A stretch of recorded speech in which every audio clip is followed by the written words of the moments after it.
नमस्कार विद्यार्थी मित्रांनो, सर्वांचं वेलकम आहे आपल्या यूट्यूब चॅनलवरती.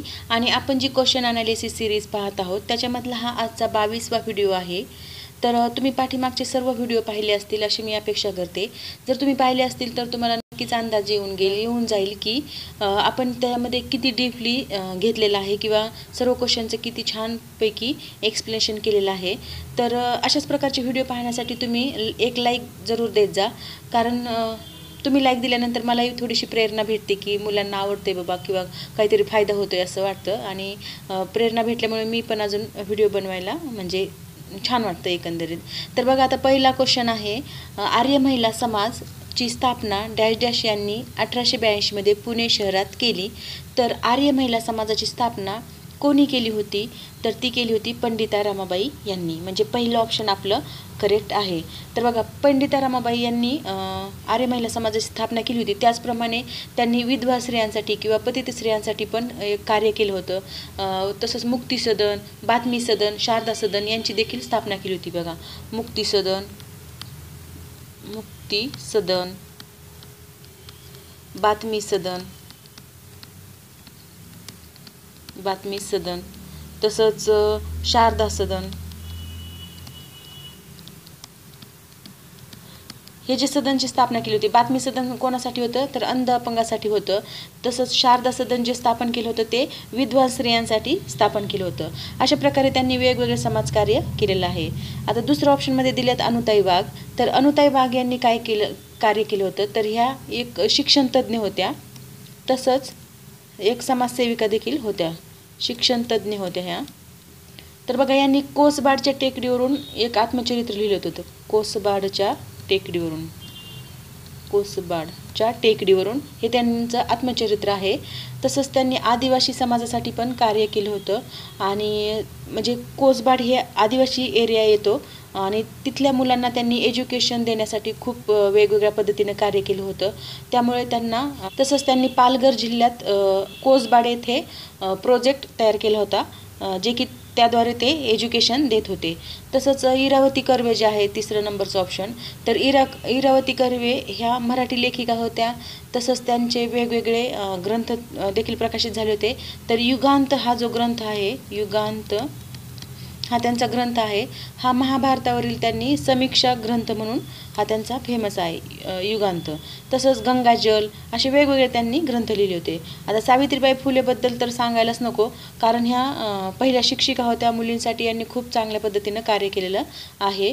पुढचा क्वेश्चन काय आहे बघा, आता महाराष्ट्रातील कोणत्या जिल्ह्यात इंद्रायणी मेडिसिटी नावाचे देशातील पहिले वैद्यकीय शहर सुरू होणार आहे? तर इंद्रायणी मेडिसिटी नावाचे पहिले शहर पुणे येथे स्थापन होणार आहे, पहिले वैद्यकीय शहर. हा करंटचा क्वेश्चन आहे. पुढचा क्वेश्चन बघा, मिर्झा राजा जयसिंग यांची कोणत्या मुघल सम्राटाने दख्खनचा व्हॉइसरॉय म्हणून नियुक्ती केली होती? तर मिर्झा राजा जयसिंग हा औरंगजेबचा सेनापती होता. आणि औरंगजेबनीच त्यांचं म्हणजे औरंगजेब हा मुघल सम्राट आहे, त्यांनीच त्यांचं दख्खनचा व्हॉइसरॉय म्हणून नियुक्ती केली होती. म्हणून 2 नंबरचं ऑप्शन आपलं करेक्ट आहे. आता नेक्स्ट क्वेश्चन बघा, देशातील पहिली हवामान कृती योजना डॅश डॅश शहरासाठी सुरू करण्यात आली आहे? तर ह्याचं करेक्ट आन्सर आहे 1 नंबरचं ऑप्शन, मुंबई. तर पहिली हवामान कृती कुठे सुरू केली? तर मुंबईला. नेक्स्ट क्वेश्चन पाहू, कोणते दशक महाराष्ट्रात साक्षरता दशक म्हणून घोषित करण्यात आले आहे? तर साक्षरता दशक म्हणून 1991 ते 2001 हे जे दशक आहे, किंवा दशक म्हणजे 10 वर्षाचा कालखंड, तर हा कालखंड त्यांनी साक्षरता दशक म्हणून घोषित करण्यात आलेला आहे. नेक्स्ट क्वेश्चन बघा, महाराष्ट्रातील कोणते शहर भारतातील ऑरेंज सिटी म्हणून ओळखले जाते? तर ऑरेंज म्हणजे काय? संत्री. आणि संत्रीचं सिटी किंवा ऑरेंज सिटी म्हणून नागपूरला ओळखलं जातं. म्हणजे 3 नंबरचं ऑप्शन आपलं करेक्ट आहे. नेक्स्ट क्वेश्चन बघा, प्रसिद्ध मराठी वृत्तपत्र केसरी यांनी प्रकाशित केले, डॅश डॅश यांनी प्रकाशित केले. तर केसरी कोणी प्रकाशित केलं होतं? बाळ गंगाधर टिळक. म्हणजे 3 नंबरचं ऑप्शन आपलं करेक्ट आहे. आणि केसरी हे मराठी वृत्तपत्र होतं, मराठी दैनिक म्हणजे रोजच्या रोज प्रसारित होणारं दैनिक वृत्तपत्र होतं. आणि हे कधी स्थापन केलं होतं? तर कधीपासून सुरुवात झाली होती? 1981. ही डेट पण लक्षात ठेवा, कारण भरपूर ठिकाणी असा क्वेश्चन आलेला आहे, केसरी कधीपासून स्टार्ट केलेला आहे. तर केसरी 1981 पासून. आणि कुठून? तर ह्याचं मुख्यालय आहे पुणे. पुणे येथून ते प्रसारित होत होतं, हे पण माहिती लक्षात ठेवा. आता नेक्स्ट क्वेश्चन काय आहे? 8 नंबरचं बघा. पश्चिमेकडील कोणती पर्वतरांग महाराष्ट्राला नैसर्गिक साधन संपत्ती तसेच प्राकृतिक आधार पुरवते? तर पश्चिमेकडील अशी कोणती पर्वतरांग आहे? आता बघा, पश्चिमेकडील म्हणजे आपला जो महाराष्ट्र आहे, याच्या पश्चिमेकडील आपण खूपदा पाहिलेलं आहे. तर ही जी सह्याद्री पर्वत आहे, सह्याद्रीची रांग आहे, ही खूप इम्पॉर्टंट आहे.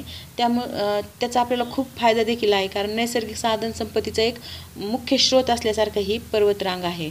म्हणून आपलं 4 नंबरचं ऑप्शन करेक्ट आहे. नेक्स्ट क्वेश्चन बघा. व्ही.डी. सावरकर यांची हिंदू महासभेच्या अध्यक्षपदी निवड केव्हा झाली होती? बघा, आता मागची कंबाईन मेन्स दिली असेल, तर त्याच्यामध्ये कालखंड दिला होता आणि त्याच्यामध्ये हिंदू महासभेचे अध्यक्ष कोण असा क्वेश्चन विचारला होता. तर आपल्याला इथे काय, तर व्ही.डी. सावरकर यांची हिंदू महासभेच्या अध्यक्षपदी निवड केव्हा झाली होती असा विचारला आहे. म्हणजे तेच क्वेश्चन MPSCचे असो किंवा कोणतीही एक्झाम असो, तेच क्वेश्चन अलटून पलटून विचारले जातात, किंवा जे असा एक ढाचा ठरलेला आहे त्यामधलेच क्वेश्चन आपल्याला फ्रेम होत असतात. याचं करेक्ट आन्सर आहे 1937 साली. म्हणजेच 3 नंबरचं ऑप्शन आपलं करेक्ट आहे. पुढचा क्वेश्चन पाहू. महाराष्ट्राच्या संजय गांधी निराधार योजनेअंतर्गत प्रत्येक पात्र व्यक्तीला लाभ म्हणून मिळणारी मासिक रक्कम किती आहे? तर मिळणारी मासिक रक्कम किती आहे? तर ती आहे 600 रुपये फक्त.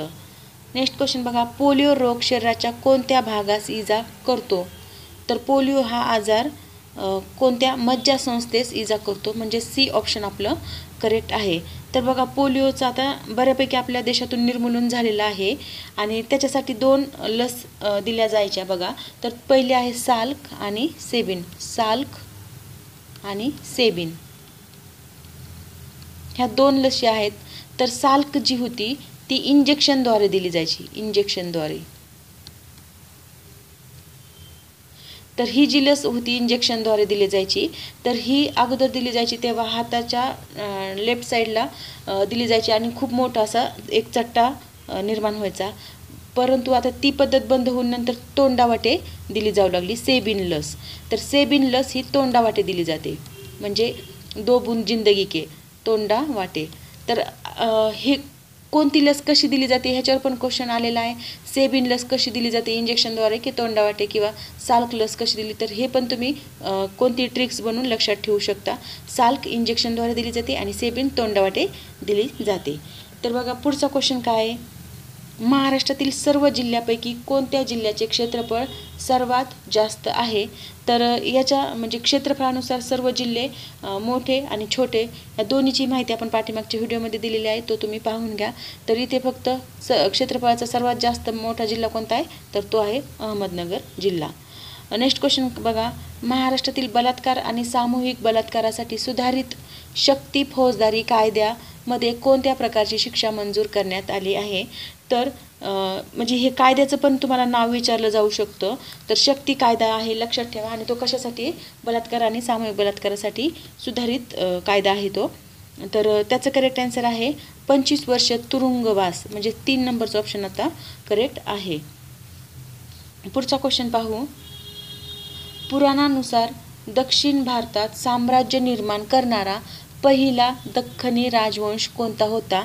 तर पहिला दख्खनी राजवंश होता सातवाहन कालखंड जो आहे, तर त्यानुसार दख्खन साम्राज्य याने निर्माण केलं होतं आणि ते पहिलं दख्खनी राजवंश आहे. सातवाहनची राजधानी काय होती? आत्ताचं जे पैठण आहे औरंगाबाद जिल्ह्यातलं, म्हणजे छत्रपती संभाजीनगर जिल्ह्यातलं पैठण हे त्यांची राजधानी होती. नेक्स्ट क्वेश्चन बघा. महाराष्ट्राच्या किनारपट्टीची लांबी अंदाजे डॅश डॅश किलोमीटर आहे. तर महाराष्ट्राची किनारपट्टी विचारलं तर त्याची लांबी 720 किलोमीटर आहे. म्हणजे पहिलं ऑप्शन आपलं करेक्ट आहे. तर हा जो महाराष्ट्र आहे, ह्या महाराष्ट्राची किनारपट्टी जेव्हा विचारली जाते, ही किनारपट्टी, तेव्हा ही 720 किलोमीटर असते. आणि नुसतं जर असं विचारलं महाराष्ट्राचा दक्षिण उत्तर विस्तार किती, तर हा आहे 700 किलोमीटर. हे 2 कन्सेप्ट लक्षात ठेवा. किनारा विचारला तर 720 किलोमीटर आणि फक्त दक्षिण उत्तर लांबी विचारली तर ती आहे 700 किलोमीटर. आता हा फरक कशामुळे आहे, तर हा किनारा जो आहे तो झिगझॅग पद्धतीचा म्हणजेच दंतूर किनारा आहे, म्हणून त्याची लांबी थोडी जास्त आहे. तर पुढचा क्वेश्चन पाहूया. महाराष्ट्राची सीमा भारतातील एकूण किती राज्यांना लागून आहे? तर महाराष्ट्राची सीमा भारतातील एकूण किती राज्यांना लागू आहे, तर 6 राज्यांना लागू आहे. म्हणजे 4 नंबरचं ऑप्शन आपलं करेक्ट आहे. आता ते 6 राज्य कोणते कोणते आहेत ते आपण पाहूया.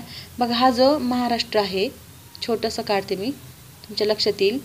हा जो महाराष्ट्र आहे, तर महाराष्ट्राच्या वायव्येला आहे गुजरात राज्य. गुजरात राज्य 1 नंबर बघा. तर उत्तरेला आहे मध्य प्रदेश म्हणजे MP. मध्य प्रदेश राज्य उत्तरेला आहे, वायव्येला आहे गुजरात. म्हणजे इथे असा पण प्रश्न येऊ शकतो की महाराष्ट्राच्या उत्तरेला कोणतं राज्य आहे, किंवा महाराष्ट्राच्या वायव्येला कोणतं राज्य आहे, किंवा महाराष्ट्राच्या पूर्वेला कोणतं राज्य आहे. तर पूर्वेला आहे छत्तीसगड. छत्तीसगड. तसंच महाराष्ट्राच्या आग्नेयेला किंवा दक्षिण आग्नेयेला कोणतं राज्य आहे, तर इथे आहे तेलंगणा. तसंच दक्षिणेला इकडं आहे कर्नाटक. आणि एकदम अंतिम जे दक्षिण पॉईंट आहे तर तिथं आहे गोवा. अशा प्रकारे हे 6 राज्य बघा, गुजरात, मध्य प्रदेश, छत्तीसगड, तेलंगणा, कर्नाटक आणि गोवा. अशा प्रकारे हे 6 राज्य आहेत. आणि दीव, दमण, दादरा, नगर हवेली केंद्रशासित प्रदेशाचा भाग जो आहे ते लागून आहे. तर 6 राज्य आणि 1 केंद्रशासित प्रदेश. परंतु आपल्याला इथे काय विचारले, महाराष्ट्राची सीमा भारतातील एकूण किती राज्यांना, इथे विचारले का प्लस केंद्रशासित प्रदेश नाही, म्हणजे एक्स्ट्राचं डोकं लावायचं नाही, फक्त राज्य विचारले तर राज्य सांगायचे. म्हणजे 6 राज्य आहेत. पुढचा क्वेश्चन पाहू. डॅश डॅश शहरातील गोकुळदास तेजपाल संस्कृत महाविद्यालयाच्या सभागृहात अखिल भारतीय राष्ट्रीय काँग्रेसची स्थापना झाली. तर कोणत्या शहरातील आहे गोकुळदास तेजपाल सांस्कृतिक महाविद्यालय, तर त्याचं करेक्ट आन्सर आहे बॉम्बे. म्हणजे जेव्हा स्थापना झाली होती तेव्हा तिथे बॉम्बे म्हटलं जायचं, परंतु सध्या आहे मुंबई.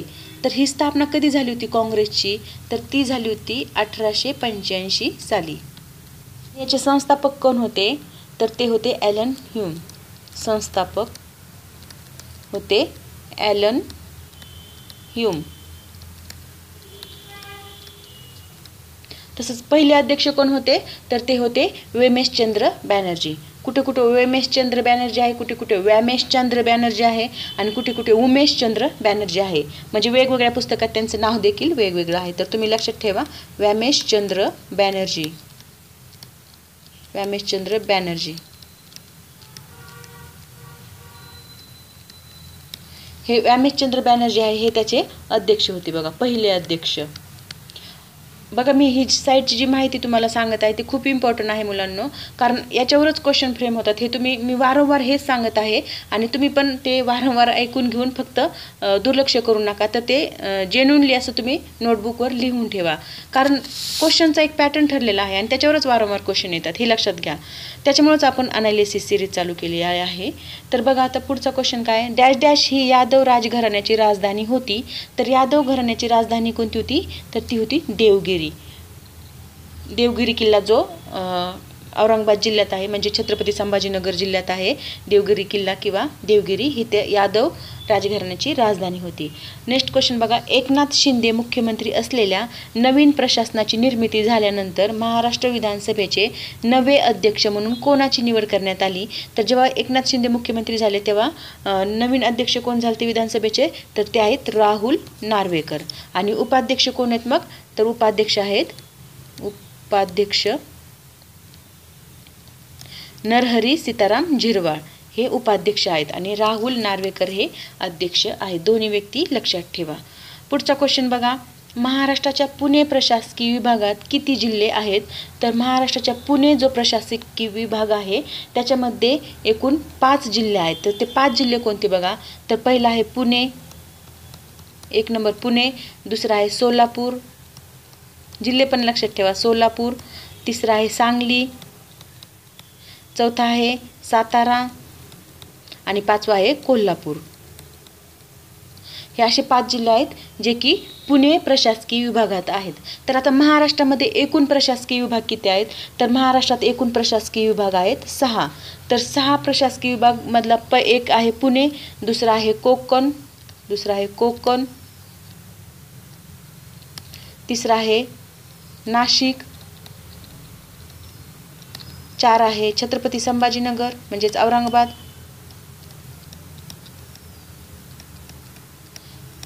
आणि 5वा आहे अमरावती. आणि 6वा आहे नागपूर.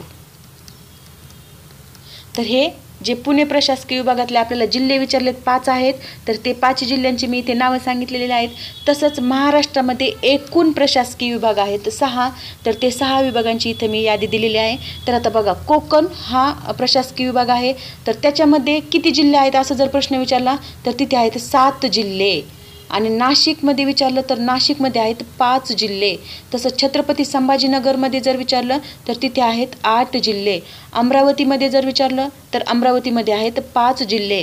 आणि नागपूरमध्ये विचारलं तर नागपूरमध्ये आहेत 6 जिल्हे. बघा, ही खूप इम्पॉर्टंट माहिती आहे. एका क्वेश्चनच्या आजूबाजूला मी किती क्वेश्चनची माहिती तुम्हाला दिलेली आहे हे लक्षात ठेवा. आता 21 नंबरचा क्वेश्चन बघा. हिंदू विधवा पुनर्विवाह कायदा 1856 हा डॅश डॅशच्या कार्यकाळात मंजूर करण्यात आला. तर हिंदू विधवा पुनर्विवाह कायदा हा लॉर्ड कॅनिंगच्या काळात मंजूर करण्यात आला होता. म्हणजे पहिलंच ऑप्शन आपलं करेक्ट आहे. तर आता हिंदू विधवा पुनर्विवाह कायदा कधी झाला होता, तर हा 1856 मध्ये झाला होता. हे पण माहिती तुम्ही लक्षात ठेवा, कारण त्याची डेट पण विचारलेली आहे बऱ्याच ठिकाणी. तर आता पुढचा क्वेश्चन काय बघू. संभाजी महाराजानंतर कोण मराठा साम्राज्याचे छत्रपती झाले. तर संभाजी महाराजानंतर कोण झालं होतं, तर ते झाले होते राजाराम महाराज. नेक्स्ट आहे 2011च्या जनगणनेनुसार डॅश डॅश हा महाराष्ट्रातील सर्वात कमी लोकसंख्या असलेला जिल्हा आहे. तर सर्वात कमी लोकसंख्या असलेला जिल्हा आहे सिंधुदुर्ग, कारण तिकडं लोकसंख्येचं प्रमाण खूप कमी आहे, कारण तो कसा डोंगराळ भाग आहे किंवा जंगली एरिया जास्त आहे, त्यामुळे लोकसंख्येचं प्रमाण देखील तिकडे कमी आहे. नेक्स्ट क्वेश्चन बघा. महात्मा ज्योतिबा फुले यांनी सत्यशोधक समाजाची स्थापना केव्हा केली. तर आता दुसरा प्रश्न पण इथे फ्रेम होतो की सत्यशोधक समाजाची स्थापना कोणी केली, तर ती आहे महात्मा ज्योतिबा फुले यांनी. आणि कधी केली, तर त्याचं करेक्ट आन्सर आहे 24 सप्टेंबर 1873. खूपदा येऊन गेलेला क्वेश्चन आहे, खूपदा. 24 सप्टेंबर 1873. नीट लक्षात ठेवा डेट. नेक्स्ट क्वेश्चन बघा. पुढीलपैकी कोणती नदी महाराष्ट्रातून वाहत नाही. तर महाराष्ट्रातून वाहत नाही अशी कोणती नदी आहे, तर ती आहे महानदी, कारण ही वाहते ओडिशा राज्यातून. ओडिशा राज्यातून महानदी वाहते. तर आपली गोदावरी नदी महाराष्ट्राची सर्वात मोठी नदी आहे. तसंच तापी नदी महाराष्ट्राच्या उत्तर भागातून वाहते. बघा, हे आहे महाराष्ट्र, हा उत्तर भागातून जी नदी वाहते ही ते वाहते तापी नदी. तसेच अंतिम जो पॉईंट आहे तिथे 54 किलोमीटर अंतर पार करते, ती आहे नर्मदा नदी.